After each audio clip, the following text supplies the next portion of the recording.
What's going on, y'all? Andy Eversole here with Banjo. Welcome back to the podcast. We got a very special guest today. One of my favorite seafaring, mountain hiking musicians. Great person. This is going to be a really fun interview. We got Kim France with us today.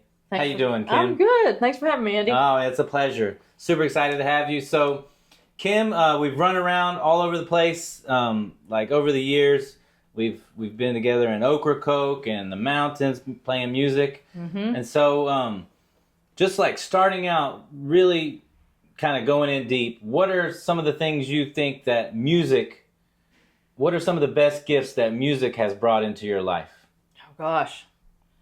I mean, music is itself the ultimate gift. I feel like it's just become the way of life. And that is a really hard question. I mean, you meet all kinds of people, you get to travel, it brings joy, it brings sorrow, it brings, all the emotions that you can imagine. Mm-hmm. So, yeah, I don't know. So being a musician can bring a lot of those things in. Also, the music itself too. You get to explore those, like all the emotions within music. Right? Yes. For instance, I was watching a Billy Joel documentary the other night, and it's a 2-part documentary. It starts with like his childhood and all of his compositions. He's such a crazy songwriter that he doesn't really get pigeonholed into a genre, but his music makes you feel stuff. And I was just watching this documentary. It was filled with emotion, watching his life and the music that he played. And and I feel that way about the music I play and the music you play too. It's just, there's so much emotion. Right. Yeah. And how do you feel like, what's the best gift that you are able to kind of channel music through you and give to other people? Probably personal storytelling, I guess. Mm-hmm. And the only reason I even know to say that is the last was a solo gig featuring myself, but I had backup musicians. But the last gig I played like that, I had a couple people come up afterwards and just say that they really connected with the stories I told and the adventures that I brought into music through my songwriting. Yeah. Mm-hmm. So the stories in your songs, and do you talk about the songs? Do you tell stories in between songs? I usually give a tiny bit of backup information, like where did I write this song, or, what's it about, or what was happening at the time and what inspired it, or who I wrote it with and where we were. Yeah. I find that people really love to connect with that part of it, Mm-hmm. not like just the song itself, but in the context of your life and in the real things that happened around it. Yeah, I think people like to know that. And it's also the flip side of that is it's nice to leave a little bit of mystery so people can fill in their own details and relate to it as they feel it relates to them, Yeah. Yeah, that's one of the coolest things about art, I think, is like they say, a painting changes, every time you look at it, like the painting doesn't change, but you change. So every time you see a great painting, it's different. Mm-hmm. Because you're different. Mm-hmm. But the painting stays the same. But does it? Well, in a quantum field. Yeah. Does the painting stay the same as it's being observed? So let's get into a little bit of your beginnings. Uh-huh. Like your intros. How did you first get started in music? Like, what got you first interested in playing music? That's a sort of a 2-part question, I guess. When I was young and I was about 11 years old, I had a friend that took piano lessons, and I just wanted to play the piano. And so I had to prove to my parents that I could play something before they would give me lessons. So I went to her house and learned how to play Yankee Doodle. Mm-hmm. Yankee Doodle went to town riding on and went home, and my parents were like, okay, you can have piano lessons. You're hired. And I hated piano lessons. Oh, I man. hated it. I was in this ancient woman's house who had a cigar-smoking husband who would, the whole house smelled like cigar smoke, and she had the, wrap your ruler on your fingers kind of approach to teaching music, and it was all classical. Yeah. And I wanted to play boogie woogie or something like that, and I just didn't have the language for it, and nobody in my family played music. Mm-hmm. So I quit piano lessons after about 2.5 years, and then I said I wanted to play cello and guitar, and they said, well, you've got a piano, sit in the living room, you can play that, or you can forget about it. Yeah. We're not paying for any more instruments. So I didn't pick up an instrument again until I was probably 25, and I was living on Ocracoke Island at the time. I'd moved down to North Carolina in my 20s, and was sitting around watching some people playing guitar, and just was mesmerized by the way that the tones, they were weaving in and out of each other, and people would take leads, and just the interaction of the notes they were making, the three of them sitting in this circle all playing guitar. And I was like, that's it, I want to learn how to do that. Yeah. And so one of those friends of mine let me borrow his Yamaha guitar and wrote down G, C, and D, a little chord chart, and then I just sat in a room and practiced the guitar by myself for basically years until I learned how to play a little bit, and just dedicated my life to it at that point, I guess. Nice. Yeah. You got bit by the bug. Was it bluegrass that they were playing? It was bluegrass. So that's the first, I would say, aside from, like very easy Bach stuff on piano, really simple piano lessons in my childhood, that would be the bluegrass, probably the first music that I learned how to play. There's two things that story makes me think about. One is, like, I hear a lot about kids starting, they want to learn music, they want to learn, like, piano's kind of the first thing that's available a lot of times, and then they get this teacher who just, beats the fun right out of the music, and then it's like over within a year or two. And I think that's like a really big missed opportunity, and a challenge, I guess, for teachers to teach music in a way that is fun for the students, to get them excited about making music. So yeah, what do you think about that? Well, I taught. I don't have any students right now, but I have taught guitar lessons and fiddle lessons and bass lessons. And one of the things that I've tried to do when I teach is find out what they want to play, like what kind of music they like. Yeah. And I say, bring in stuff that you're listening to that inspires you or that you'd want to play. And then I try to see if I can adapt it, an easy version or part of the song, to an instrument that they're trying to learn on. Yeah. And then go from there, so that something they're doing is interesting to them. And then I'll try and balance that with like a little bit of, note reading or other basic theory or basic, skills like pick, strum, but I always try and find out what they want to learn, so that I get them excited. So I don't kill the music in them. Yeah. Because if I had stuck with piano or any instrument from the age of 11, I would be a different music. I'd be probably, well, who knows where I'd be today, but I'd have a lot more experience under my belt, and I don't want anybody to quit when they're kids. Yeah. And the other part of that is when you like got really inspired seeing the people play guitar. It was like around a fire, you said.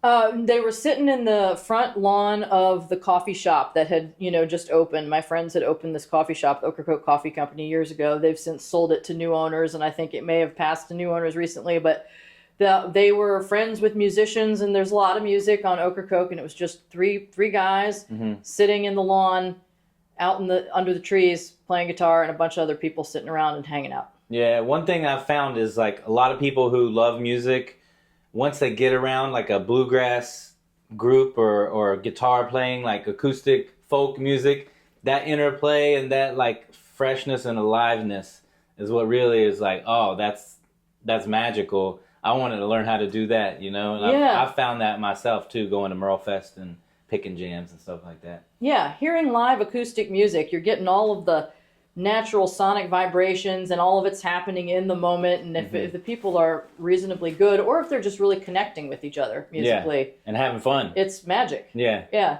I've seen that inspire a lot of people. Well, speaking of bluegrass, let's do a little bit of bluegrass here. All right. We got our instruments here. Kim's got her Martin guitar, got a little Gibson banjo. Let's do some of that John Henry. All right. You gonna kick it off? I can. Ready? Yep. 1, 2, 3.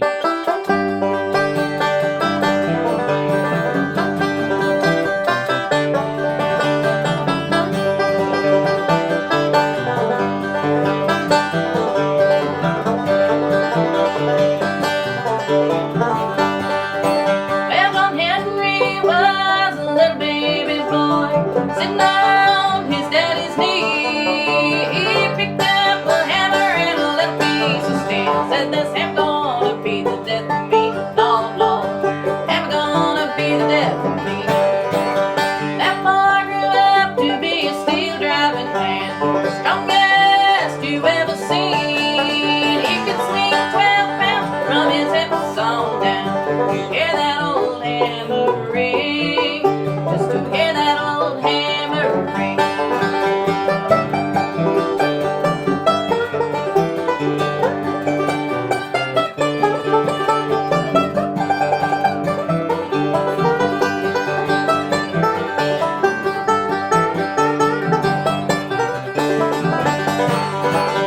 John Henry had a little woman. Her name was Polly Ann. John Henry took sick and was laid in the bed. Father drove that steel just like a man, Lord, Lord.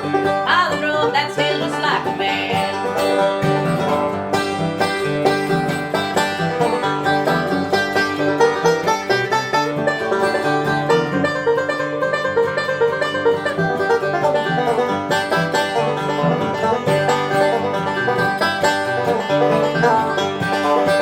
Well, John Henry went up on the mountain. He looked on the other side. That man was so tall, John Henry so small. He laid down that hammer and he died, Lord, Lord.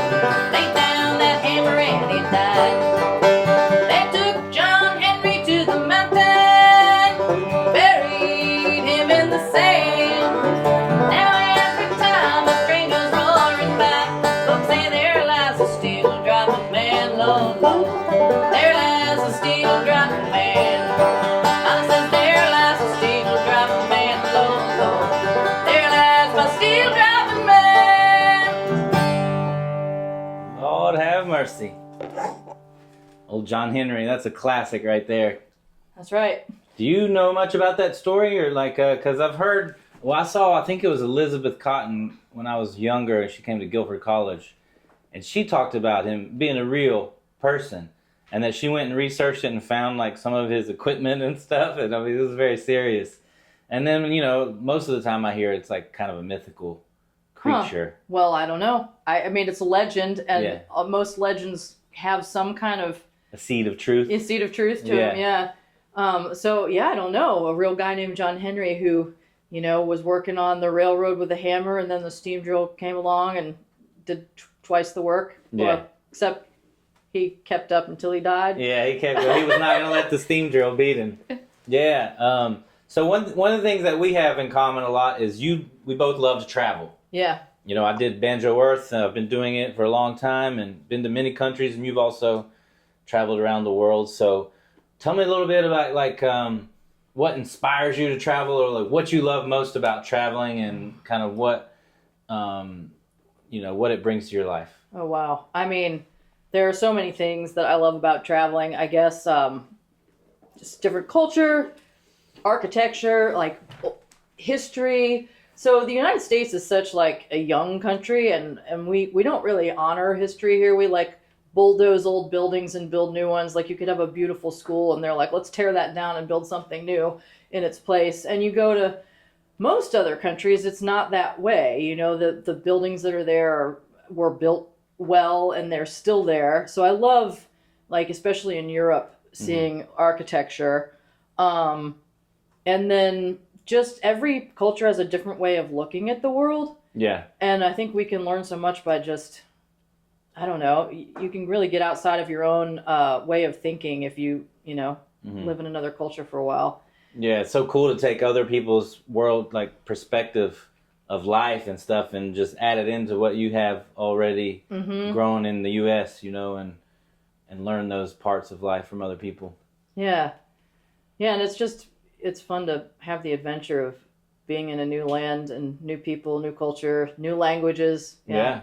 One of the things I find about language and music is, like, I love to learn language within music. So you can, like, I learn songs in the language of the country I'm traveling in. And I may not know exactly what the words mean, but it's helping me, like, understand the sounds and the vibe of it, you know. And sometimes I know the words, and it helps me learn the language.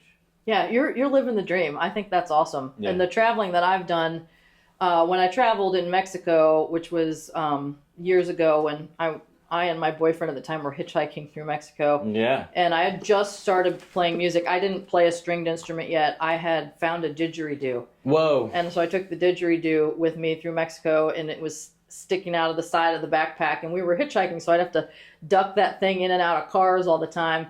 And then at one point I thought, well, I'll make it shorter. And that way I can get in and out of these vehicles. Because all day long we were jumping in and out of cars. Didgeridoo's pretty long, right? It's pretty long. Yeah. So we found a guy on the side of the road, and it was maybe on the Baja Peninsula.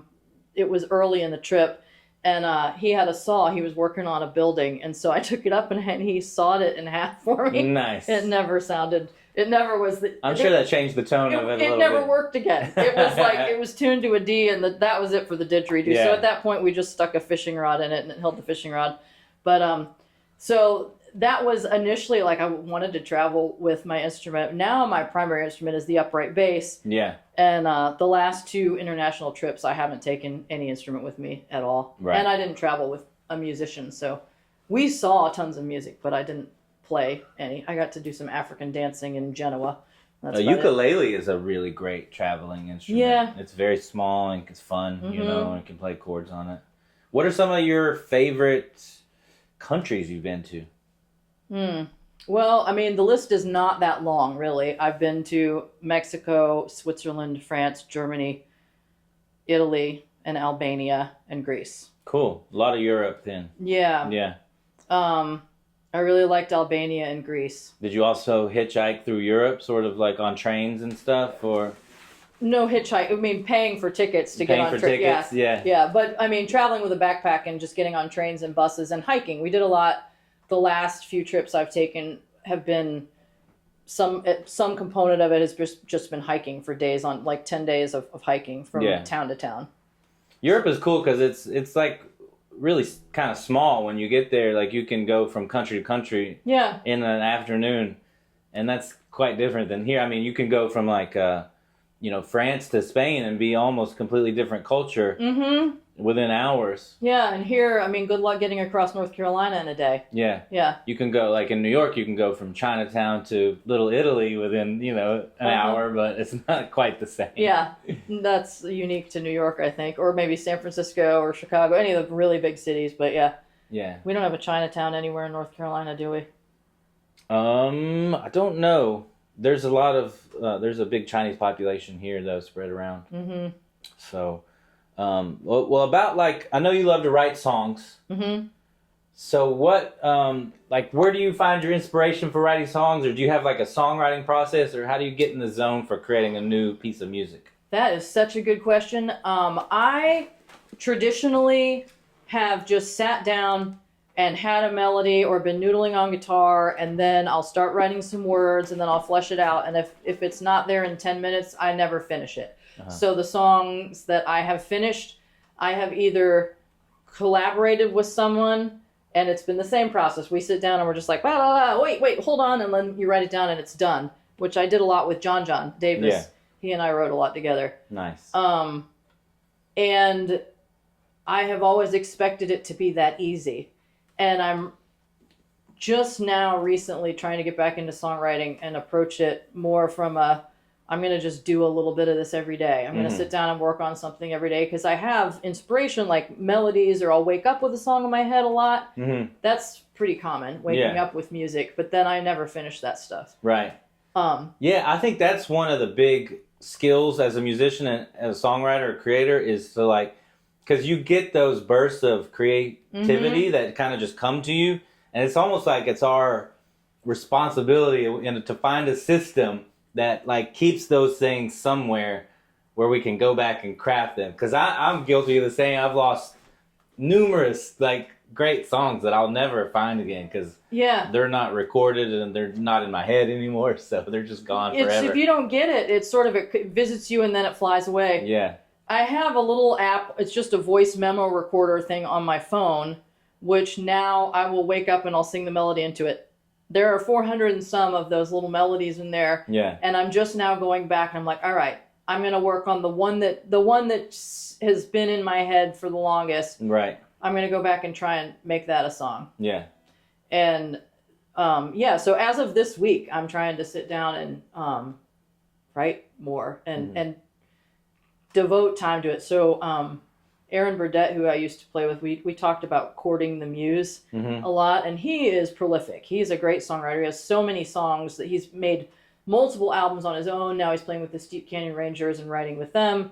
but he makes a practice of it. Like he'll Yeah. go and he'll sit down and he'll work on stuff. Right. And then sometimes, and I was listening to that, like I said, the Billy Joel documentary, sometimes it's crap. Yeah. And you make the song, and if it's crap, you throw it out. But you have to sit down and work at it, I guess. Yeah. Well, And the spirits come to visit you more while you're at your desk working than not, you know? Yeah, and as we're talking about this too, I think that the level of theory knowledge you have and the competency you have on your instrument, you know, I play very simple chords. I know, you know, major and minor chords in the open position primarily, and a few bar chords. Mm-hmm. But I'm not playing diminished chords and stuff like that. And I think the more that you know about your instrument, when you hear something, the easier it is to sort of flesh that out. Find that. Yeah. Yeah.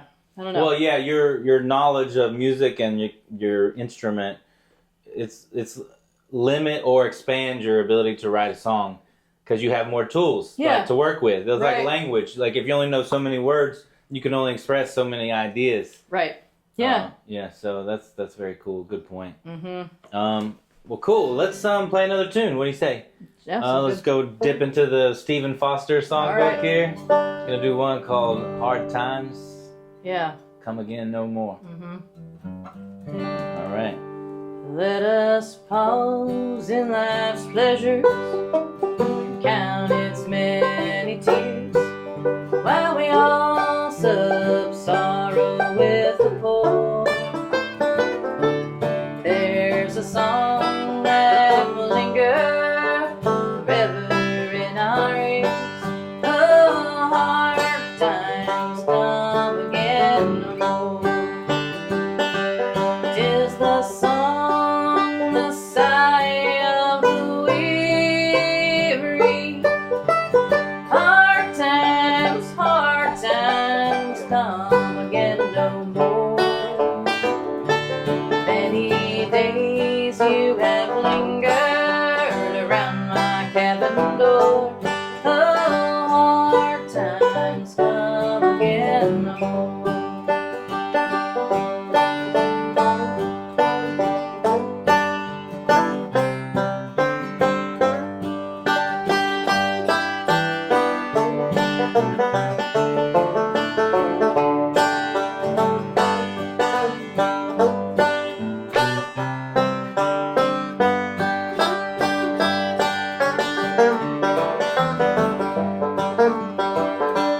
There's a pale drooping maiden who toils her life away with a worn heart whose better days are o'er.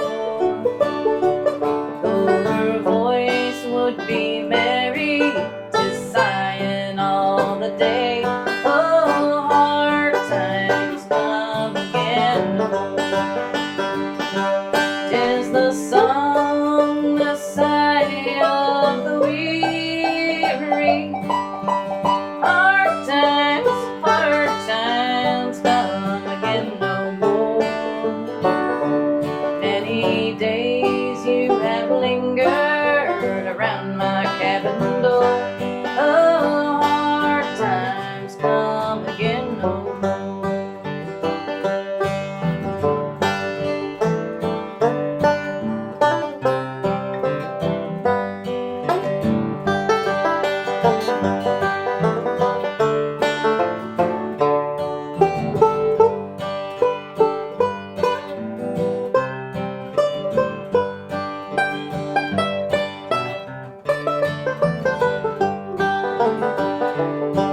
While we seek mirth and beauty and music bright and gay, there are frail forms fainting at the door. Their voices are silent, their pleading looks still say, oh, hard times come again no more. 'Tis the song, the sigh of the weary. Hard times come again no more.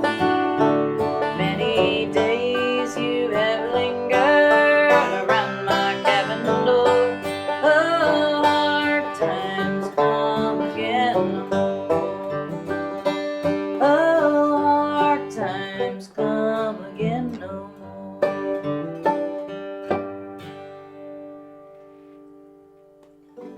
There we go. Oh, pretty. That was beautiful. Good job singing. Oh, thanks. Yeah, sounds great. I love your vocals and your folky guitar styles. That's all I know how to do on the guitar. Well, it gets the job done.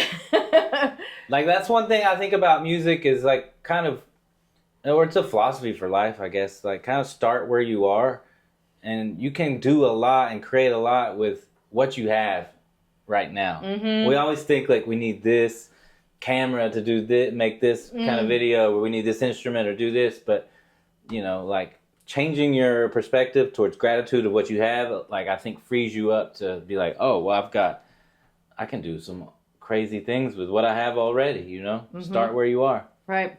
Yeah. Yeah.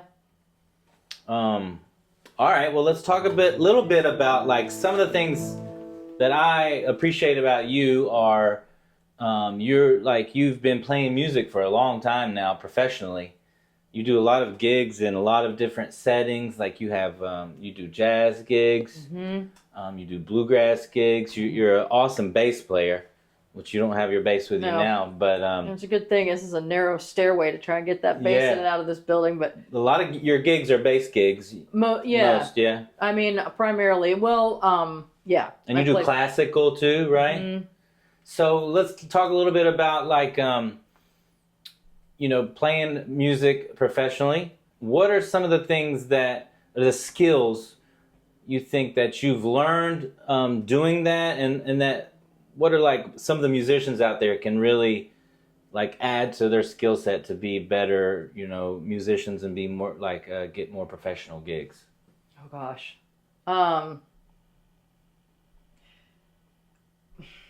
Say yes to things. I think my very first bass gig, I didn't even know how to play the bass yet. Nice. Yeah. Yes, I'll do it. Sign me up. Yeah, exactly. I better learn bass. Having guts and a willingness goes a long way. So does being dependable and showing up. Okay. I mean, let's talk about that. Like, what are some of the hallmarks of someone who's dependable? When they say they're going to be there, they're there. They show up on time, in advance, with the proper tools to do the job. You would be surprised, and you know some of the same musicians I do, who could come to a show and be late, like the show has already started and they haven't made it there yet, or they forgot their instrument.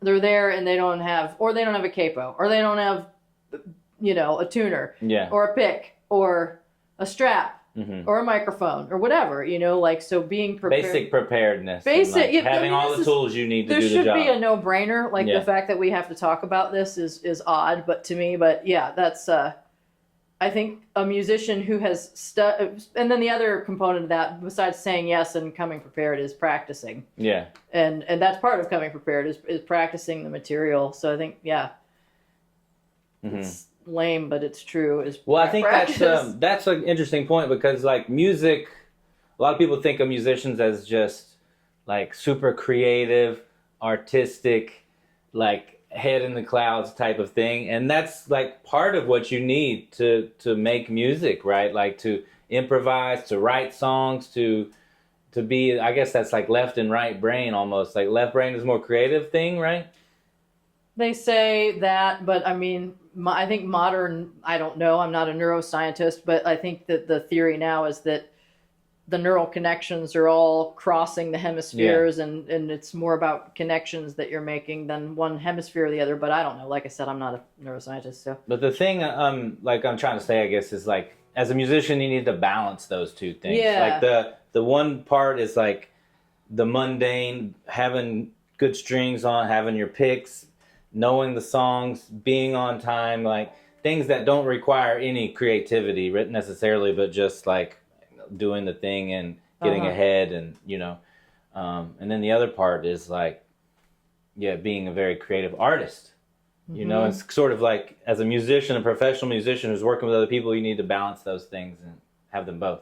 Yeah And then drive and discipline and tenacity too, because you just have to sit, like, you know, like practicing a forward roll when you're first starting, you have to just sit down and go make your fingers do this thing over and over and over again slowly until you have to start where you don't want to be in order to get where you want to be. Yeah. You know? Uh-huh. Yeah.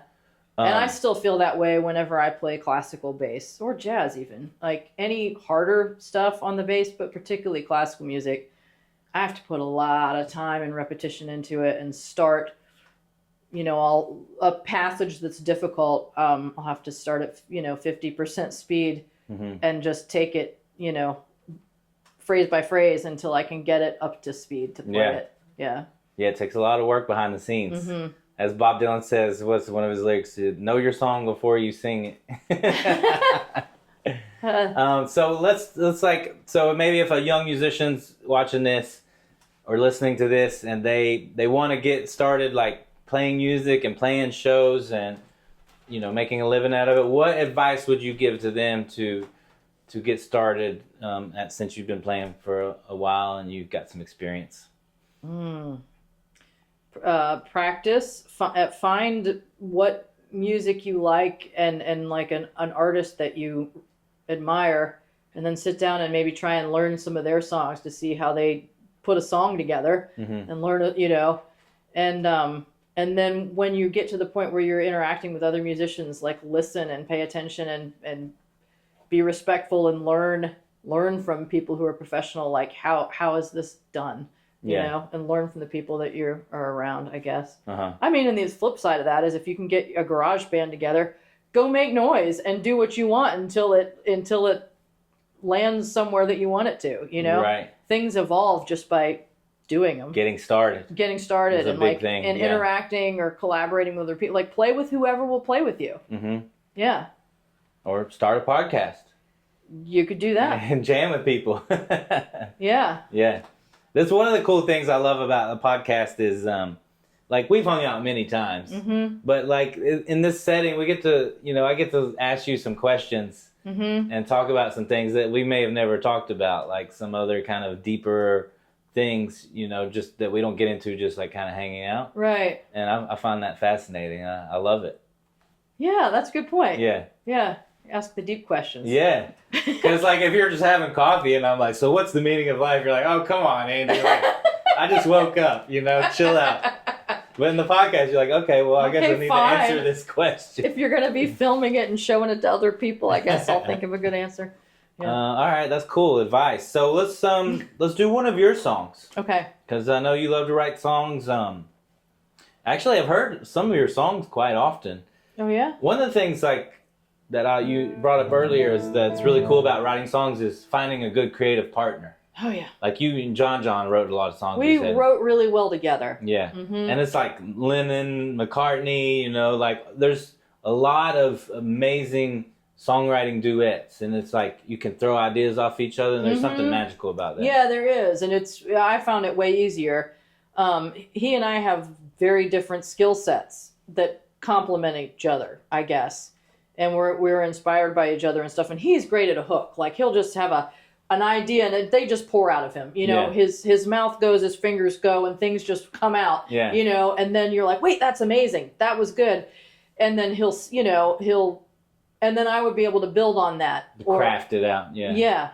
He's the hook man. Yeah.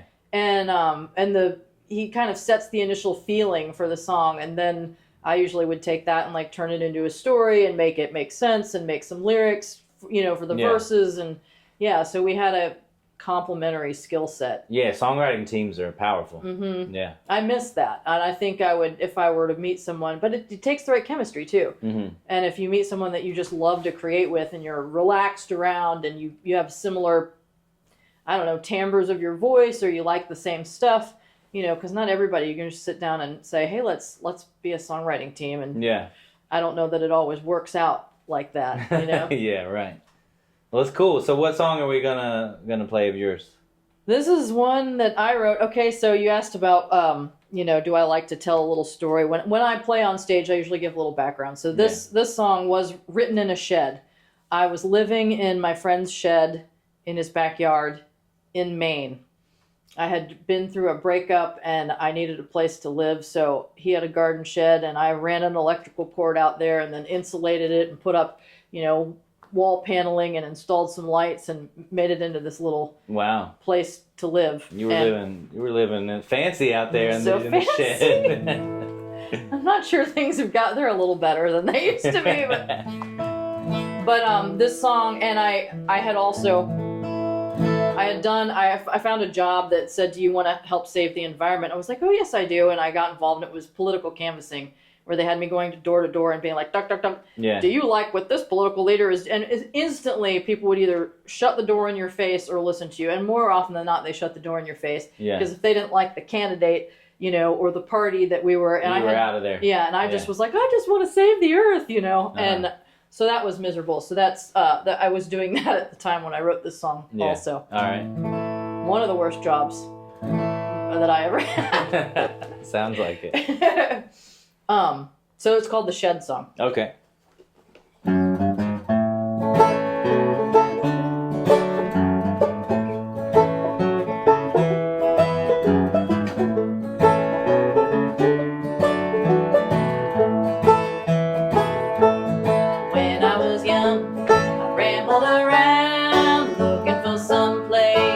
Settle down, I thought I'd find me a man, buy me some land, but I'm still rambling round. I came from Ohio to Carolina, followed a boy to the salty isles. Then he was gone, and I was alone, hundreds of miles from my old home. I don't miss the frosty winters, I don't miss the gray skies either. All I miss is having a place to kick back and have a beer. Been rolling around these dusty roads just a little too long. All I want is some place that I can call my own.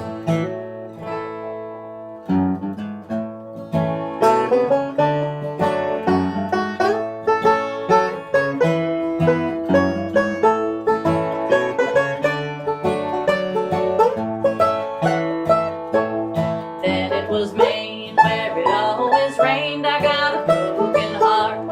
It's all the same, it was another man whom I ran. Now alone again, here I stand. I've been door to door like a political whore. Won't you sign on the line? Save the environment, got a roof for my head. It's just a damn shed. Tell me, where do I go from here?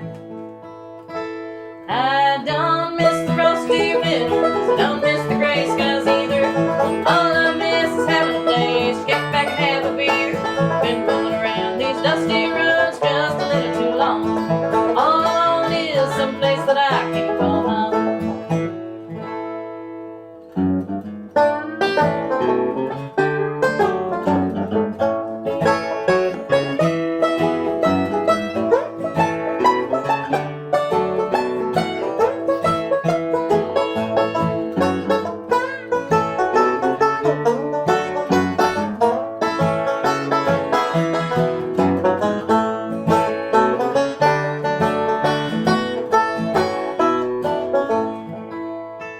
I don't miss the frosty winters, I don't miss the gray skies either. All I miss is having a place to get back and have a beer. Been rolling around these dusty roads just a little too long. All I want is some place that I can call home. All I want is some place that I can call my own. Yeah, there we go. Woo-wee! So, you know, like, that just goes to show you, if you're, you know, living out in a shed, you can use that to find inspiration for a good song. Yeah. And this was an example of the song, like I told you, if I just sat down, I was just noodling. I was sitting out there going, and then I was like, huh. And I started writing the lyrics, and it happened literally in probably about 10 minutes. Yeah. And I'm not a patient person, so that became a song that lived on. But the songs that don't come instantly, that's where I need my work, is to work harder and sit down at things and feed them a little bit, you know? Yeah. Well, some songs, they just seem magical. They come and they're there and they're a song, you know, just like you're a channel for something that was just had to come into the world. And I love that. Like, that's happened to me a few times. but usually, yeah, I get a hook or I get something and need to like, go back and work on it some. And I mean, yeah, it's songwriting is such a beautiful thing because like it's literally nothing that's ever existed. I mean, you're taking things from other things before and all the traditions and everything, but when you put a song that has your unique experience and words and stuff and into a form that has never been created, like that, I think that's really cool. It is. One of the things I always worry about when I have like an idea that I've recorded that I'm like, oh, that's probably already a song. I mean, it must be in my head because I heard it on the radio somewhere, you know? And knowing whether it's already someone else's material or not is kind of a challenge. It is challenging. Yeah. Yeah. There's a lot of songs. I mean, I can't remember there's like thousands of songs uploaded to Spotify every second. How do we have a count for how many songs are like on Spotify altogether right now? No, I don't know. I'm sure Do Spotify they know? knows. I want to know. I'm sure they know. And they only have a fraction of them. I mean, they have probably a lot of the material, but in the world. Yeah. How many songs exist? What do you think about AI music so far? I don't know what I think about AI music. I'm not sure if I've heard any. My guess... I bet you have. Probably I have. Yeah. I don't know. It's getting tricky because I listen to a lot of lo-fi, like study music and stuff just for vibing while I read or whatever. Right. A lot of that stuff is becoming AI because AI is good at generating that kind of thing. You know? I don't know. So I'm a hater. I mean, I like authenticity, and I don't know if I like the way the world is going with all the technology we have. So I like to think that AI is never going to be able to really write a song as good as a human being can. But I could be wrong. Yeah. Well, I mean, I think it's going to go both ways. I feel like the more technology that comes, people are going to use it and like appreciate it for that. But they're going to be longing for the more authentic experience. And I think like playing live music is going to be the thing that differentiates people, because if you can play in front of people and have that connection experience, like nothing can replace that. Right. You know, until robots kill everyone and then it doesn't matter. But like, I think that's going to be very important moving forward. Yeah. You're probably right. Yeah. Also, I can see how AI works by taking, ideas from pre-existing stuff that's out there and sort of putting it together, I guess, through some kind of formula. But there's probably not much that can replace the actual human experience for coming up with new ways to quantify or, to like put into music what you're feeling or what's going on around you. I think you have to be a sentient being to generate that. I don't know. But it's like it's getting so good at taking, like you said, what already exists and putting it together in a new way that it's almost become unrecognizable if like that's someone's actual experience or if it's a robot's experience. Well, yeah, I guess I'll have to listen to some AI generated songs and report back, because I can't tell you if I have listened. I'm sure you said study music and stuff, but like an actual song. I mean, I downloaded Suno one time, and it's one AI app, and I, like put a few prompts in, and the first couple songs I heard, I was like, wait a second, it blew my mind. Oh no. Yeah.